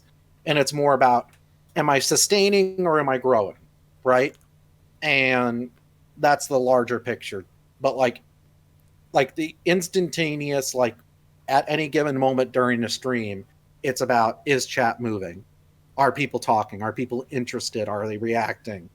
That's the most important thing for me. For Billerstein put a point, strange that I can't play anything else besides this game because no one watches. That's the crux of the people who are the one game streamer people, because they always struggle because they're reliant on their game and their personality, and oh shit, my mouse is moving. They always struggle to be able to change games. There are some there are some single player, what do you want to call them? Idiots. Let's just call them idiots. So those idiots that only play one type of game because they don't realize, 10,000 games are out now. They've only played one game their entire life. Let's call them Dead by Daylight streamers. They're probably the dumbest idiots. Your game is slowly dying. The numbers don't lie. Dead by Daylight is getting less and less popular. And eventually you're going to have to be a really good personality. You're going to have to swap games. Verizon streaming, I truly believe, is getting more and more popular. I think it's the way of the future, because who the fuck can only play one game? I don't get it. I just don't get it. Because even when I was like a toxic Dota player that used to play it for a whole year, I still played sometimes other games, but you've got to. And I think that's the ultimate challenge because, and you know what, Verizon stream actual weeds the chaff from the what's the saying, the cutting the strongest will survive, because it strips the foreskin from the penis. Yeah, what does that? It strips the foreskin from the penis, because if you're a Verizon streamer and you play a game, and then because your game's going to finish, whether it be in 1 week, 2 weeks, or less. Hell, some of my games only last me 5 hours. And if you can keep those people going to the next game, I think you're doing a pretty good job. If you can get someone to come in and sub to you day one, you're doing a pretty good job. Especially if they come back another month to sub again. That's insane. Very rare, but I have done it a couple of times. So, so at the end of the day, when you pull that foreskin back from the penis, you've got to, it's the ultimate test to see, can you keep those people going to the next game? Now, you said about story games. I don't play visual novels just because I just hate reading out loud. Because I read really quickly. Like, I'm like hella quick reader. Like, hella quick. Like, just done finish a book in a day. Hella poggers. So like, it frustrates my brain to read something slower than when I could have just read it quickly. So that's why I usually just play games that either don't have much dialogue, so I can just go yep. And well, you watch me. If I did stream, because I don't stream. I don't either. No one streams. We're just actually entities in a room. We talked about this in your chat earlier. What? About I don't know if we've talked about this on the podcast, about just how fucking incestuous Twitch is. Like, as far as just streamers watching streamers, unless you're in the top like 0.1%. Like how much of Twitch below partnership is just streamers watching streamers, and just how few straight up viewers, just pure viewers there are. And how that is, in my opinion, kind of I think it's an issue. Do you think so? Yeah, only for the fact that, like I said, I don't want to name names, but there's definitely a streamer that I really enjoy watching, and he goes on his stream, and every streamer friend he goes on, as soon as they pop in, he goes, "Oh, can I get a shout out for this person? Can I get a shout out for this person? Can I get a shout out for this person? Can I get a shout out for this person?" And then it almost feels like the relationship is people just going there just to get their shout out and to move on. And if you're one of those people right now in my chat, those shouts do fucking nothing. I guarantee every single person he shouted, I've not clicked on a single person. I've not hit follow on any of them. Not one single person. I don't give a fuck. I'm there for that dude. Nope. I'm there for that handsome man that I'm watching. And they gave it away. Raids do 100 times more than a shout out does. Yeah, raids. You're actually like dragging people there and saying, "Look at this person, watch them." Yeah. So like that's why I don't do those shout outs that everyone else does. Maybe like, you know, once in a blue moon I might shout someone out. Like I'll just go into a rant about how good this person is, and I feel like you guys would listen more because I don't shout people out, because then I randomly do out of the blue. You at least go, "Oh, I might listen to what he has to say." And I'll go back to Ray Shadowlands, exactly. And I'll go back to that example. Cardboard Cowboy had 800 viewers, and he shouted out Puppy Eric on his stream. Even did the SO command, so his name popped up. And I was watching Puppy Eric at the same time, and he got 3 new follows. So guys, it doesn't matter. Fuck off with these shout outs, seriously. Yeah. So be proud of your content. So Fox, I think we should explain, why do we think it's an issue if you're a streamer and most of your viewers are streamers? The issue there is you feel like you're in a symbiotic relationship where if you don't watch their channel, they will stop watching you. Yes, exactly. Exactly. That's what I was going to say. It doesn't matter what people say. It's an implicit expectation, I think. And I have seen it where if I stop or I don't watch someone stream that is a streamer, they don't stop by anymore, or they don't stop by very often, or they just come in and just use the alert command and then don't say anything else. Yeah, you know what I mean? Like, yeah, it's that. But that's the thing. Like, that's the thing. Like, look at bigger streamers and stuff. Like, they're not succeeding because all these other streamers are watching them. They're succeeding because of actual just viewers, you know? Like, have you ever gone to Ninja stream and he goes, shout out to this guy, shout out to this guy? No, he doesn't. He just plays the fucking game. Yeah. And then even like a bigger, less bigger person, back to Excessive Profanity, who's got 1,000 viewers, he doesn't shout out. He's got his mods are all partner streamers. They're all big people from Australia. He doesn't shout them out at all. They just play the game. So, Febrile and Lightning kind of brought up the same point. Like, oh, do you really want those people around if there's like that implicit relationship? It's not about like whether you want them or not. It's about that it's there. It's expected. You know what I mean? Just like, and if you're gonna start streaming, and like most of your viewers are streamers, you'll see it happens. Absolutely happens. Yep. You don't watch them enough, they just won't come around. They'll stop coming around. I'll give you an example with because I've even done it. I liked a streamer. I liked his content, and I watched him while I was at work. And then he came to my stream, and he started liking me. But then him and I had an argument. Sorry, he had an argument with me. I didn't care, and he was having a big fucking sook. Because I gave God of War a 7 out of 10, and he got fucking upset at me. And then after that argument, he stopped coming to my stream, and I was like, well, I still like his content. But I noticed, like, I even, in my head, I'm like, how petty was this guy that he had this argument, and now he stopped coming to my stream? And I'm like, well, I'm going to come to your stream now. And that became a symbiotic relationship right there. Yep. And there's definitely streamers out there that I watch way more than they watch of me. But same. if I like their stuff, this is why I always, to all British people out there, I don't watch your streams because your time zone is not convenient for me. British people stream when I'm asleep. Even though I don't sleep Hmm. much, my 6 hours of sleep I get, or 5 hours most of the time, that's usually when British people are streaming. And I explicitly tell, if someone comes to my channel and they seem okay, but I could tell they're from England, I can't watch them. I tell them straight I up, I can't watch you. And you know what? There's one person, I won't, like I said, we're not naming names here. He came to my stream for like a week or 2 weeks, and he was probably trying to like massage me into watching his stream. And I just straight up said, I will not watch your stream because you're just an inconvenient time zone. And guess what? He stopped coming.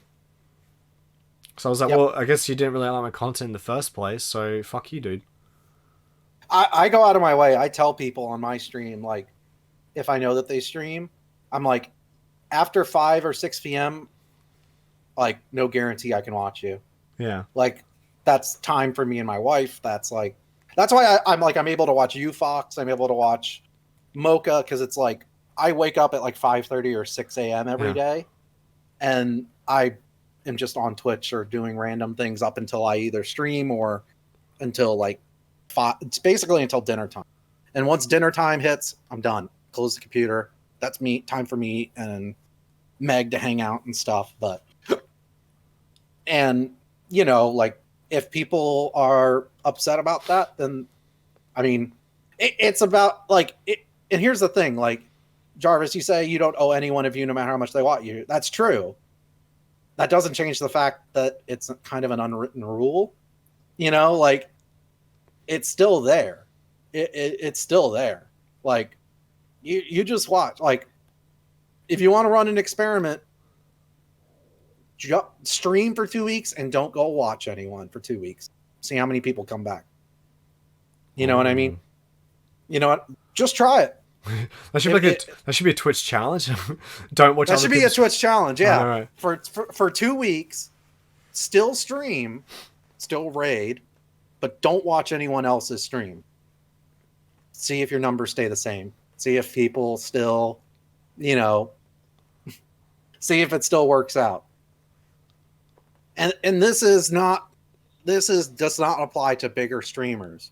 Like I'd say like once you have like 100 plus, maybe like even like 75 plus, so basically partner up, it probably doesn't matter as much. You're starting to probably get more you're probably starting to get like a good chunk of people that are just solid viewers.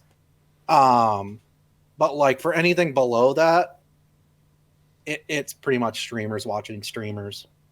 Yeah.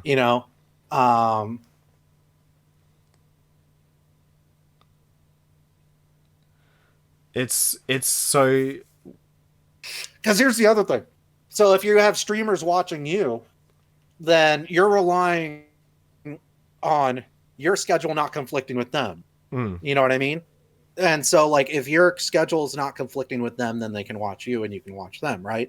Once there's overlap, they're not watching you anymore because they got to go do their stream. There's one viewer you lost, right? Now, if a big chunk of your viewers are, because I've had to I don't know about you, Fox, like I've had to reconfigure I had to consider when I was like kind of about a month or two ago, 2 months ago, 3 months ago, trying to set up a very consistent schedule. Like I made a spreadsheet listing time blocks of all these other people like that I share communities with and trying to find time blocks in there where I don't overlap as much, because it's not just like it's because they're streaming. It's also because like we share communities and stuff like that. But there is that like I could probably name 10 people maybe that once it became obvious I wasn't watching their stream consistently, they stopped watching mine. Damn. Mm-hmm. This is why I don't follow everybody. No, I don't either. I follow people that I might raid or that I actually enjoy their content. That's it. Yeah, because this is what happens. It's not sustainable. You need to have people who just watch you because they just like you. But then when you have a stream, there is that symbiotic relationship. There is. and it's hard to break it free. Like I said, like I was to all my British people that follow me, I'm like, I'm not gonna watch your stream, so Yep. don't gamble on it. Mm-hmm. And then you've got other people where they might just play a game I don't like, and I just because I'm actually big on the game itself. So if they're playing a game I don't want to watch, I just won't watch it. Or people that come to my stream that play Dead by Daylight or multiplayer games, like hey, look, I just don't watch them at all. Like Mm-hmm. it's just not enjoyable for me. Nope. And this is coming from someone who used to play Dota 2 all the time. I just don't care. And like you might have a Yep. good personality, but I want to make sure the game I'm watching is pretty cool too. So yeah, and you can like while you stream and just stuff. Yeah, well, some people don't lurk, and the lurking stuff's a bit. Lurking's a bit. Lurking's like a kind of like fate net. Papio put that really good tweet up about just saying lurk and some. That's not being their friend anymore. No. That's no. It's like yeah. Look, if you're because like I'll give you an example. Like this is not a bad example. This is like me and Ozzy used to stream at the same time, and I could understand it. Him and I used to lurk each other. We used to help each other out a lot. So that was fine. Like I understood that if he ended stream early, he'd be my stream for the rest of the day, watching me before he goes to sleep, vice versa. So it was fine. We just happened to stream at the same time due to Australian time zone. Lurk and joke, baby. That's all. Yeah, as long as if they're lurking to touch their ding dong, that's fine. If I hope that's what they're doing. But yeah, if they're lurking to stream at the same time, if they're still talking to you after their stream ends or before the stream ends, that I think that's fine. But you know, 9 times out of 10, I feel like it is just the hey, I'm still watching you. Can you lurk me back? Give me that view count up. It's all about those viewers, Mm-hmm. baby. Super PP. About getting those numbers Yep. up. I've Mm-hmm. unfollowed at least 5 streams the past week because I never watch their stream content anymore. Yeah, I've had for Bill and Son. I've had a few people that they started streaming again, and I was like, I reckon I followed you because this is back when I used to be a pleb to your stream, and I used to just follow everybody because I thought that was the right thing to do. But I feel like once you get bigger and bigger, like for example, anyone that comes in stream, I just started. I'm an affiliate, and I was like, oh, let's go support the affiliate out, the person out. I know 99% that guy is probably going to quit eventually. So to me, if someone is past that affiliate stage and is actually at a stage where they're actually getting good views and stuff, then I'll go, all right, this guy must be doing something right. So I'm going to go watch him. But like until Mm-hmm. you, I guess you've cut your teeth on that, I'm like a bit more selective. Um, but yeah, So, Rishka said I could be considered lurker because I do not jump in and check. We're not talking about just. Here's the thing, like I've stepped into shit and people make fun of the for this. There is a distinction between like I'm lurking because I don't feel like interacting in chat or interacting with the streamer, but I enjoy the content, and what Fox is talking about, which is I'm going to lurk specifically just to increase number. yeah. That's the With the distinction. hope that you're gonna look me back and we're still friends, type of thing. Exactly. That's the distinction. The latter I don't like and I don't participate in. The former is appreciated. Yeah. The former is appreciated. Presley doesn't hate lurkers. We discussed it. He doesn't hate lurkers. Dragon D. You're a cutie. There you go. Remind that. That's a good point. Two cuties at the same time. Yeah, big boy Boshi. No, he Mm-hmm. doesn't hate them. So yeah, that's important because remember back to that point when I said, um, if someone has 1,000 viewers, not 1,000 people are chatting. Probably No. 800 are probably just watching. Probably 100 of them are like lurking, like I hope this guy follows me back, and then the other 200 are probably talking. Yeah. So yeah, Yep. Like I've popped into big streamers with like every now and then with like 1,000, 2,000 people here and there just to kind of see what it's like. Um, yeah, and it's mostly like just you know poggers and emotes and shit like that, or just kind of commenting on what's happening to other chat people, not to the streamer. You know what I mean? yeah. Um, that's about it. Um, streamers who give shit to chat for lurking. I don't. Do people do that? I don't. I don't know. Have you witnessed that, Fox? People that like shit on people for lurking in their own stream? Some maybe like not like fully bad, but like in a, you know how we're talking about the numbers thing, that, you know, people talk about and you can tell it's in their behavior. I think when people are lurking a lot, that person might go, oh, why is chat quiet, why is chat dead? Then they start feeling insecure by their own content. So yeah, then they start guilting the lurkers to not be lurking. So that does happen, yeah. Actually, no, I have seen it happen. Okay. Sharing other platforms like Twitter, Discord. Oh shit, I moved my mouse. Sorry, guys. So wait, can I flex to say do I follow you, Starless? I better unfollow you then. You don't even stream. What about sorry, I won't unfollow you. What do you got here? Follows me, so hella poggers. Oh my god, hella poggers. What do people who don't watch two streams up engage in other platforms like Twitter, Discord? Depends. If it's a meaningful conversation, awesome, that's fine. I understand some people just can't watch my stream, that's fine, or they don't like me, that's fine. But if they talk to me other ways, all right, that's it is what it is. I've been lurking this whole time, and sometimes I don't feel like chatting, but I'm enjoying it. Yeah, of course, man. I'm with you too. I've done that a few times. We can't see a mouse. You follow me because I produce no content. Oh, that's right. I think that's, yeah, we made a joke about Stylus. Yeah. Anyway, sorry. What was the point I was trying to make? Pretzel, what was I talking about? I don't know. While you think about it, I'll read some of the responses we got to the question in Discord. So Dragon D Dark said, just to rephrase the question again, how do you feel about streamers talking about their numbers? When is it okay and when does it turn you off? Dragon D Dark said, personally, it can help me understand the streamer a bit more and their mindset at the moment. Some do it to show off, but I think it's rare to encounter big show-off streamers. It may help other people who are interested in streaming too, I think, but if they keep mentioning every chance they get, then maybe it's too much. Overall, I'm fine with it, but don't go overboard. Okay. Moderation. Next. Jarvis says, drive me nuts now that I've been on Twitch a while. I don't like to be guilted into being in a stream. I already make myself feel guilty if I can't show up as it is. I don't need a streamer to pile on the pressure as if I owe them. Yeah, that's a very good point there. Mocha says, as a streamer, I try not to talk about it because I don't want to make things awkward for the viewers that are there. I don't want to make people feel obligated to be in the stream. I'd rather be there on their own accord. Another instance with the numbers I can think of is raids. I try my best to treat raids equally. I don't want someone to feel down because they rated me with 5 and someone later rated me with 50. So talking about the size of raids bothers me too. Oh, good point. I like that. Okay.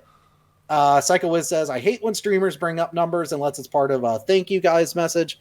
I personally feel like hiding the viewer number from yourself helps you focus more on the stream. One loophole is if they realize they're at 69 viewers and pointed out that shit is always funny. God damn, Psycho Wiz, you're such a sim. He just sees 69, he just laughs. Fennel says, I don't pay attention to the number. If the number is 25 and 3 people are chatting, those 3 people are my focus. I appreciate lurks. But if you're investing time and energy into the stream at that moment, you're aware I'm putting my time and energy. Okay. That is a good point. I think that's a good point, is that like, at least when I'm streaming, I'm going to just either, force, just kind of subconsciously or consciously focus on the people that are actually chatting. You know what I mean? Yeah. Like, it's just, that's what I do. Like, there are people I'm getting responses from. I'm getting feedback. I'm getting questions. I'm getting, things like that. And so, like, I do have a lack of O2. That gives me energy and gives me motivation to keep talking about things or to do things. You know what I mean? And so, I don't know. Do you want to add on to that? So I'm doing breathing exercise. I did a massive yawn there, so I'm just trying to get my oxygen levels back up. Oh, okay. It's because this is a boring podcast. It's boring, yeah. No one should watch us. Yeah, I know. Yeah. Where's Apple to catch a drink? I don't know. He's too busy being cutie. But yeah, like, back to the numbers thing, it's, you just can't, and I guess back to people lurking as well, like, you should always, like I said, that's why I do the thing. If that's why I always say, if people are lurking, I assume they're joking. Alright? So I just play on. And you should still be able to, and they should think about all those big streams that don't even talk to their chat at all. They've got 1,000 viewers, they're playing Fortnite, Ninja's playing Fortnite, Pokemon's playing Valorant or whatever. they're just going to play the game and try and be as entertaining as possible. So you just got to think, it doesn't matter if I have one viewer or 2 viewers or 100 viewers. You just got to be entertaining or knowledgeable or whatever your style of comedy is or your style of content is. I hate when streamers talk about now and again is okay, but when it's all the time, streamers focus on numbers. I can't stand it. Yeah, exactly, man, Mike. So does it? All right, guys? What's the limit? That's a better question. Do you think once a week is fine? Do you think once a stream is fine? Or when's it too much? Because I think that's a good question. Or or if you have examples without calling anyone out, unless you want to call them out, I don't care. Jesus Christ. My oxygen. I just did a massive yawn there. Give an example of like when it's gone too far or when it's been okay. I think that examples might be helpful. If someone asks, that's a good point. If someone asks, like I've noticed, like Fox, like people have asked you, like, oh, or talked about like partnership and stuff, and you've been honest about like, it's going to be a while. It's going to take a lot more than where I'm at now, kind of thing. And here's the thing: the numbers aren't a secret. Go on to sullygnome.com, plug in your favorite streamer. You can view their numbers. They're right there. It's not a secret. No. I think the context of how the stream is talking about the numbers, okay. And then every day gets annoying, makes me not want to watch, okay. So every day seems once a week is so once a week's okay. We got once a week is one of the answers. All right. Do you want to talk about your numbers now? This can be your once a week. All right, guys, my numbers are shit. That's it. Post them. Why do you guys not like my channel anymore? Post. I'll put it in your Discord. 1 second. Where is the? I think often is how it's done. It is possible as often as needed. Yeah. Bad chat. I know, right? It's October, so it's fine. I know. Yeah. So apparently October's low numbers. So yeah. And now I think about it, guys. I'll tell you something. This time last year. What was it? There you go. All right. I can't look at anything because remember it changes my screen. Yeah. I remember this time last year, right? I think Blasphemous came out maybe the month before that, and I had like 15 viewers. And I was like, all right, we're getting there. And I think I even creeped up to 18 sometimes. It was a little bit spicy. And then a couple of indie games came out that were pretty cool. Blazing Chrome. Actually, I don't know what these dates are, but I remember Blasphemous was like my big turning point. I was like, all right, this is getting better. Then Code Vein came out. And I remember Twitch did the update, and my view count went from like 18 to down to single digits. I was on 8. And then the worst thing was because I was so hyped for Code Vein, and then like maybe, I don't know, 3 streams into it, it's like, this game's not very well made. Like, there's so many like little shit things that's wrong with it. And then my views were so low as well. I was like, what the fuck just happened? Like, I literally lost 50% on my viewership, like, boom, in the span of a week. I was like, this is fucked. And then I remember at that time as well, I was having issues with this girl that I was seeing, and so that was just like exacerbated all the problems. Plus I was trying to get my black belt in taekwondo, and then I had a back injury as well, so like I just couldn't sit up straight, like, and it was hurting my back. Luckily it only took 2 days to recover, but then getting my black belt as well, I had to like study every day because I was just so forgetful. So yeah, I remember my views was like, it was like super low. And then I remember December came, and then my numbers started creeping back up, and then I started blowing up again around January, and then I got to like 20 averages. But yeah, but even now October, so I'm just holding out. I'm hoping that November and then December turns it back up again, but maybe it might not. Maybe my channel does suck. Maybe I've been pissing people off. Maybe we don't know. But rather than worry about that, I can ask myself, okay, am I still enjoying doing this? Do I still have fun playing games? Do sweet, delicious indie games keep coming out? Do people still spend all their money on day one pre-orders for shit games? Yes.